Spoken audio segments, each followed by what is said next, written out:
Hey, big dog, listen, I need to ask you a personal question. Have you ever been hit in the face with a rock? Because I know I have. It's a fun character building experience. Anyway, follow-up question. What about if the rock was going at a significant fraction of the speed of light? Ever been hit with one of those? Would you like to be? You want to give it a go? Well, today I'll be telling you how you actually survive something like that. Let's talk about it.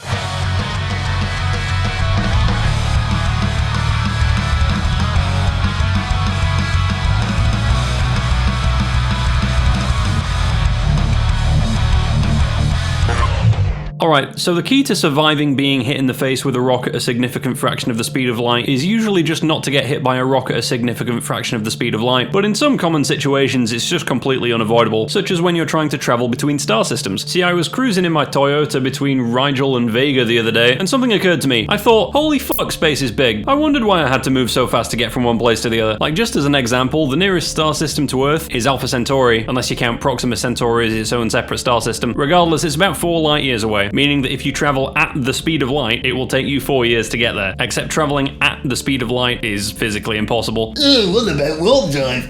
Warp drive yourself off a bridge. So let's say you're going at half the speed of light. That'll take you 8 years to get there. And 50% the speed of light is fast. I'd wager that eventually, in a bunch of thousands of years' time, spaceships that can go that fast will be a thing that we have. But that is not happening anytime soon. And it still takes you 8 years to get there. Although, that said, it'd be 8 years from the perspective of the people who are stationary, like the people in the star systems. It wouldn't actually take that long from the perspective of the spacecraft, because when you're going a significant fraction of the speed of light, a bunch of weird relativistic effects happen, so it would feel like you actually got there quicker. It's kind of weird. Like, hypothetically, if you could get a ship going at 99.99999% the speed of light, like, you could cross the entire galaxy, even the entire universe, in a single human lifetime. It's just everyone you know and love who isn't on the ship with you is going to be dead by the time you get even a fraction of the way there, which is not necessarily a bad thing depending on how much you hate everybody around you, but I digress. See, there is one pretty significant problem with the idea of traveling from one star system to another, on top of the overwhelmingly difficult to build propulsion system, and how you get rid of all your waste heat so you don't boil alive, and if it's a generation ship, how you actually motivate all the generations of people that are going to live back to back on that ship to do the thing that you want them to do and not whatever goofy nonsense they're independently deciding they want to do. You know, interstellar colonization is not going to work if halfway there, all the people in your colony ship decide to start worshipping the vacuum of space and blow themselves out the airlock. Anyway, I'm not talking about any of that nonsense. What I'm talking about is interstellar debris. Interstellar space is pretty empty, but it's not completely empty. Like, if you go from the surface of the Earth up into space, yeah, there's a lot fewer atoms up there. We would call that a vacuum. And if a biological human is exposed to it, yeah, effectively it is a perfect vacuum. But to give you an idea, if you're orbiting the Earth, you're probably still flying through the Earth's exosphere, which is technically a layer of the atmosphere, like the stratosphere or the mesosphere. The exosphere is very thin. I mean, it really is barely there, but it's enough that it does actually exert drag on satellites and eventually deorbits them completely. If you're in a really high orbit, that could take thousands or even millions of years. I mean, if your altitude is sufficiently high, the sun's probably going to explode before you actually deorbit. Point is, space isn't completely 100% empty technically, and the space in and around solar systems is especially full of stuff. And even the space in galaxies between star systems still has some stuff in it relative to intergalactic space, and even that still has some stuff in it. There's not really anywhere you can go to get a completely perfect vacuum. Now, individual gas particles floating around really isn't that big of a deal if you're traveling between star systems. Well, actually, that's not quite true. Technically, if you were moving at like half the speed of light and you were flying through the interstellar medium, even though there's barely anything there, just a few hydrogen and helium atoms that you're encountering would be hitting the front of the ship so fast that, at those relativistic speeds, that really thin gas becomes like a high-energy particle beam that acts like a deadly high-intensity radiation source for the crew and the electronics. So that's not good. Right, don't go shoving your head into the Large Hadron Collider just to check if it hurts or not. It's not a good idea. But you can mitigate that just by putting a bunch of stuff in front of the crew in the direction that the ship is moving. Like, if you kept all the ship's water in the bow and then the crew were kept in the stern, the water would just absorb those particles and then it would still be fine to drink, and also it would prevent the radiation from getting through if you had a deep enough water tank to absorb all of it. Depends exactly how fast you're going. That's ultimately a solvable design problem, but as my doctor likes to remind me, gases are one thing, solids are another. How do you deal with solid chunks of stuff hitting the front of your ship at that speed? Now, I think you're unlikely to have something the size of like a car or a house or something hit the front of your ship, but small rocks? There's probably quite a few of those. those. And pieces of dust, I would really not be surprised if there's actually quite a lot of those, even in interstellar space. Everything from the size of a gas particle all the way up to the size of a piece of dust is going to create heat and erosion on the front of your ship. It's basically just going to scour the whole front of it. And hitting a particle that only weighs 1 gram when you're going at, say, 10% the speed of light is going to be like having a bunch of kilograms worth of TNT suddenly go off. Like, you'll be lucky if this thing only punches a hole in your ship. It might explode and tear the whole thing to pieces. It wouldn't be good, basically. Sorry to interrupt, this is just a quick message to say, statistically speaking, you're probably not subscribed, so I'll make you a deal. Press the subscribe button and I won't come over to your house and do this.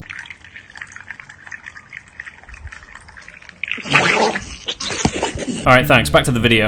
So how do you defend against it? Is there some kind of shielding we can use? There are a few different approaches that you could take. I think theoretically you could have some kind of electromagnetic shield, which is kind of cool. Kind of like a force field from Star Wars or Star Trek or Halo or something. You could fire out some kind of dust cloud or laser curtain or something ahead of your ship to vaporize debris before it gets to you. You could just have point defense cannons on your ship with some really, really sensitive sensors. They'd probably need to be able to see a dust particle from like a few million kilometers away. I suppose the sensitivity depends exactly on how fast the ship's moving. If you're going 10% the speed of light, that's 30,000 kilometers per second. So if you want a 10-second heads up, your sensors need to be able to detect a particle from 300,000 kilometers away. No idea if that's doable or not, but I'll tell you the solution that I like the most. It's Whipple shields, or as I like to call them, Whipple shields. Oh, hoity-toity, Martha, a potato's hit me Whipple shield. So the difference between normal shielding and Whipple shielding is that a normal shield is just like a block of stuff. You know, you have a big chunk of aluminium or whatever, or aluminum if you're fucking shit. So shielding that's just a piece of material is gonna work, but you'll need quite a lot of material, right? The denser the material, the better, particularly at these kinds of hypervelocities. But denser is also going to be heavier, which isn't ideal for a spaceship, so a Whipple shield is basically the idea to use less material, but spread it out into multiple layers. And this is used on various spacecraft already. Basically, when a particle hits the first plate of the Whipple shield, yeah, the particle is probably going to go through, but it also gets broken up into a bunch of smaller particles, right? It kind of makes a cloud of debris, which then hits the next layer and breaks it up more. And if you have enough layers and make them thick enough, you can also have different materials in each layer. You basically fragment the particle until it's no longer a problem. And there are even some slightly more experimental versions of this that use like a honeycomb pattern, so that when a particle hits the Whipple shield, it can actually get kind of turned around by it, which I think is really cool. In terms of how you could use this for an interstellar spacecraft, imagine that your spacecraft goes very quickly, right? It's some kind of relativistic speed, say 10% or 50%, whatever, of the speed of light. Once you get up to speed, let's say you've got a long cruise section. That's important because this won't work if you're continuously accelerating. Okay, so assume that you've got this cruise section during some significant fraction of the journey. You could have a multi-layered shield at the front of the ship, but instead of having them be physically attached to the ship, you could actually separate each of them out one by one. So instead of having one shield, maybe you've got like a dozen shields, and each of them is spread apart by 1,000 kilometers, which I know sounds like a very long distance, but again, if you're going 10% the speed of light, 30,000 kilometers per second, even if you had a dozen shields spread out from each other in 1,000 kilometer intervals, you're still going to cover that distance in less than half a second. Anyway, the idea of this would basically be the same as a regular Whipple shield. Whichever shield is out in front of the ship comes into contact with debris first. That debris will probably punch a hole in that shield, but the bits and pieces that come out of it will then intersect the second shield, which will break it up more before it hits the third shield, and hopefully by the time it actually reaches your ship, well, that's the thing, hopefully it doesn't reach your ship. I just think this is a really cool idea. I didn't think of this idea until I was told about it, and then as soon as I was told about it, I was like, oh, yeah,